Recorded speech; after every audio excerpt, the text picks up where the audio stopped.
This is Scotty Montgomery, head football coach of the ECU Pirates, and you're listening to The Drive with Mark Panicelli on the 252 ESPN Radio Network.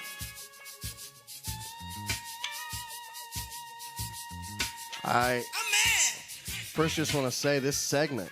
So Sam's been working hard. This segment of our show is being brought to you by the great folks at New Bern Sporting Goods. 3721 Trent Road in New Bern. They've got all of your athletic equipment needs no matter what sport you play. Customized screen printing, embroidery, customized plaques and trophies. There's no job too big or too small. They've been taking care of your needs, for how long? For as long as I've been around here in New Bern. But check them out. They've been great friends of the show. 3721 Trent Road in New Bern. New Bern Sporting Goods, and proud sponsors of this segment of the show, and fitting, because we thought we were going to have him on the phone, but he's joining us in studio. We want to welcome ESPN Greenville's Kyle Gaskins in. Hey, man. Hey, how are y'all doing? It's a little different. It's a little different. All these cameras, a new station now. It's yes. Big time now. I'm a little nervous. Yeah, don't. We're still the same. We're the same guys we always were. I'm upset with Kyle because of course. Normally Kyle joins us on Mondays. Yes. We have Kyle call in on Monday, so we're trying to do this camera work stuff. We are now on video. Go check out our YouTube page, 252 ESPN Radio. Well, part of that means I wanted to create a graphic for Kyle to be like, hey, look, Kyle's calling in. So yesterday he did not have a headshot for me available. I used an old one we had on file. An old one, yes. And so we used that, and I worked hard, and I got it up and running, and can actually Are you going to show that one? We can show people the old that's one. That's from our stock photo. Yes, this is old Kyle Gaskins. Kyle, that's what we were going to use. And you can see that Kyle is not happy about that picture there. But he has been updated. He now has the fancy new logo with very his nice professional headshot. Very there. nice. Looking stylish. But despite all of that, we're certainly much rather have him here in studio with us. Absolutely. Great to have you in. And I still think that doesn't mean we can't do our usual greeting to you, right? Hi, Kyle. You're getting better at it. I am. Listen, I like it. It's becoming, it's just, it's just it's natural. It's a natural motion. All right. You got a baseball game tonight, right? Yes, Pirates are back in action, back in the midweek action. It's almost been a month since they've had a home midweek. It's wow. Yeah, they went to the Duke midweek. Supposed to play state exams, just kind of lots of things. But big busy midweek.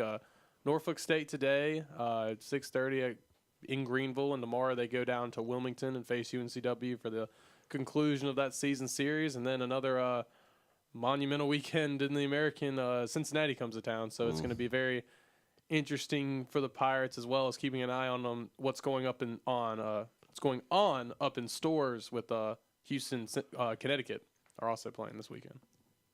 And it was a tough. Talking about last week not having a midweek game. I thought it was tough. Bless you. Last week because. I guess it gave this longer sense of having to think about coming off of that just horrific sweep against Houston, and then following that, like I said, having that long gap. I didn't like not having the midweek game because it just kind of dwelled on that. Now, again, it was a great response to come back and then sweep Tulane, but that was one of the things I thought was missing from not having a midweek game last week. And they couldn't have it because of the exams and all that, right. So it was just a bad week for that regard. But Coach Godwin said after losing on Saturday, kind of almost, I think I said last week, almost Tim Tebow-esque, they will come out and play better. We will play better this weekend. I promise you that. And the Pirates never trailed the entire weekend. So, and wow. Tulane has never been swept in baseball while members of the American Conference. And Tulane, who's been kind of right at the upper echelon of the conference, they've never won the conference, but they've always been in contention to where they've never been a bottom cellar dweller. But to not being able to not be swept at all, and then to go in following or coming off you getting swept on a big series at home to go sweep them in New Orleans, it was a phenomenal response for East Carolina, and it's going to be very interesting to see how the Pirates keep riding that high, I guess you could say, going into Cincinnati this weekend if they can take care of the midweek games tonight. I think Norfolk State game should be Pirates are going to use a lot of their other pitchers they might not see on the weekends, but I'm anxious to see how the Wilmington game goes down at Brooks Field, and definitely interested in how the Cincinnati series will go this weekend. Yeah, I mean, again, inching closer when it gets to be May.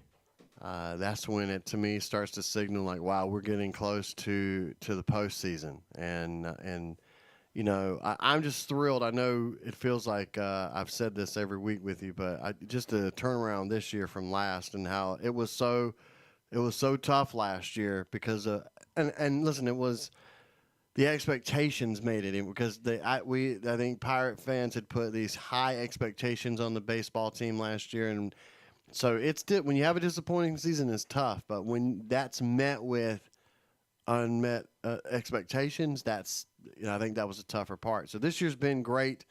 I'm excited to see that we are going to have postseason baseball in some form with this team. And not only this team, but also the state of North Carolina. There's a really good chance that you could have 4 regional hosts. I only think you'll have 1 super regional host unless ECU goes on a run here. Right. But for the state of North Carolina with college baseball, I think it's we've talked about it a little bit. I still think it's the best state for college baseball, with given Carolina and NC State are in the top 5. Yeah. East Carolina's number 10 in the country, and then Duke is number 12. And if you're Duke and you're number 12 in the country, having one of the best seasons in program history, and you're still in 4th place in the state standings, I guess you could say. But it's going to be really interesting to see going forward, because it's going to be very fun to watch this College World Series. And there's not as many teams in college baseball this year, aside from maybe Florida, that are – everyone else is really beatable. And it's been proven throughout the season, so it's going to be very interesting to see come Omaha, come regional, super regional time. The postseason is going to be a lot of fun. Yeah, I think that, you know,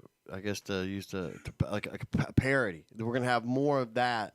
Kind of what we saw, I think, or at least the feeling was going into the NCAA basketball tournament, that it's so wide open. Who knows where? And we had some upsets. Again, I think really it's not as big like in basketball where I'm not going to say that some team we're not paying attention to that's 35th somewhere. I'm just saying for the top 20 teams in the country, I think that the gap between 1 and 20 is a lot closer than it's been in recent years. And also, my favorite thing about the regional setting for baseball is you could have I'll use Florida for example. Number 1, been pretty much the consensus number 1 all season. You have the 1 seed in the regional will host and play the 4. The 2 and 3 will play each other. The thing with these 4 seeds are they're smaller schools, normally are 1-bid leagues, conference champions. They're going to throw their ace. And in college baseball, if you have one good 1-2 punch, you can make a run in a regional. Yeah. And it's not unprecedented. We've seen 4s beat 1s and all that. So it's going to be with and for ECU's sake, having 5 legitimate starting pitchers on your roster really helps you, and it's just almost just the abundance of wealth pitching wise in a 3-day regional setting, 3-team regional setting for ECU. It's going to be awesome, but it's going to be a lot of fun, and like you said, parity, and it's going to be incredible, I think, this year in college baseball with just how much parity and how many upsets, and just some teams that you normally think are going to be in Omaha might lose in their regional. It's just going to be anything can happen, and that's what I'm really looking forward to college baseball. It's great to have you in today too, because we saw I saw the rumors start to circulate a day or so ago, and I think a lot of people were thinking this anyway because he had been an assistant on the staff, but it's been made official now. Rod Brind'Amour is going to be the new head coach of the Carolina Hurricanes. Dan Waddell is going to be the general manager when we talk about Ron Francis being let go last week as well. And, you know, here's what I'll say about this. I know he's not the most decorated player as far as statistics. Ron Francis probably holds that distinction. But to me, the greatest years of the Carolina Hurricanes were when Rod Brind'Amour was the captain and he wore the C on his chest. Mm-hmm. that work ethic, the playing great both ways. I was telling Sam stories about he was a guy that after games would be in the weight room working out immediately after a game. And, I think that the Eric Stalls and Eric Coles and all those guys that were part of the 06 team, they fed off of that. I mean, there's a reason why he was a part of that group that hoisted the trophy. He's also the part of the last group that got into the playoffs, if I'm not mistaken, back in 2009. So, it is. You can't make a splash if you're the Carolina Hurricanes from a coaching standpoint because, for the most part, as Sam and I have talked about, there are some diehard hockey fans from that Carolina Hurricane fan base. But the fringe fans, the people that they want to see more of pack the arena, they're not going to know if they go out and get a certain guy. It's not the same sort of college basketball sort of love where they have all these handful of names. But this name is a splash because he evokes the first Nostalgia. image you think of. I think we got a cup over there in the office of Brind'Amour hoisting that cup, and so. To me, for a fan base that is struggling for something, anything, this gives you something. This gives you some feeling. Now, it doesn't help because he's not going to be on the ice. I was telling Sam, if he was actually coming back to play, I may even feel better about it. He's 47, but it's, again, I don't know what a coach can bring, but from a splash standpoint, from a fan base standpoint, I'm excited to see Rod back. Oh, for sure. Or being the head coach, I should say. He's been there all along as an assistant. And with that work ethic, like you said, and how respected he is throughout the NHL, I would like to see maybe that would open up some possible big-time free agent signings. Get a big name, maybe a veteran. We got Justin Williams last year, but someone maybe a couple years younger that has that name to him that can bring just some more excitement, some veteran leadership, something that can get Carolina over the hump. Because right now they have all these young players that are inexperienced. They don't know how to close games, as we very evident with how many overtime losses. And honestly, the last 2 years, those overtime losses have kept them out of the playoffs. They've been right there, but they just have so many more overtime losses than everybody else. Those are point every time. You miss out on a point every single overtime loss. You have probably 8 more than everybody else. We missed the playoffs by how many points? Not much. Not much. So I would love to see Brind'Amour be able to maybe attract some bigger names to the Hurricanes. But like you said, especially like his name with the coaching drop, that's a big time hire for all the fringe fans. Like you literally said, just there's a name now at the Hurricanes that nostalgia is bringing back. This is what the team was back in 06, 09 when they were good and those people were actually fans and did go out to the PNC Arena. So hopefully Brind'Amour can spark that kind of nostalgia, the old Canes from the 2000s back in the day. But for me, I don't care if you put an orangutan in a suit on the bench. You need to win. You just need to win. It doesn't matter. Hasn't Brind'Amour's been with the organization though, right? He was an assistant and like the development coach or something like that. I guess that's, to me, I mean, he's been with the team since 2011. So he's a guy who has been there throughout all these down years. And I understand that he wasn't the head coach, but he at least had some role in the day-to-day operations of the team and building the team to what it is now, or more like what it isn't now. That's, I guess, why this doesn't excite me. And, I mean, both of you know I'm not the nuanced hockey fan or the nuanced hockey observer. But to me, it's like it's like, okay, what have we heard about – you look at the NBA, look at some of these coaching hires that you'll see here in the offseason. This isn't far from Milwaukee firing Jason Kidd and hiring this Michael Prunty guy who's just within the organization. I know Brind'Amour is beloved by Canes fans, but he's been there. It's probably the other way around. See, where the big thing is as you were talking about, they got to bring players in. They got the number 2 pick in this upcoming draft. They got to get that right. We could go back and maybe examine if they got some picks right over the years.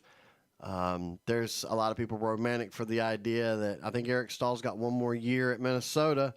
I don't know that you reunite the Stahl fan because, again, he was a big part of the drought itself. I think the biggest thing is get that number 2 pick right because you got to get a transcendent player. But going back to what you were talking about, I think the hire is more of, on the other end, the Jason Kidd hire sort of ignited the Milwaukee fan base of, ooh, here's the ex-player, was a great, almost a Hall of Famer, and, he's going to, maybe bring up some new ideas. I'm with you as far as he's got some accountability to the group that was there before him. But again, I guess you got to give the benefit of the doubt of maybe he didn't get as much say as he wanted to. I was telling you, the interesting thing is that Ron Francis, another team great, the all-time probably best player statistically,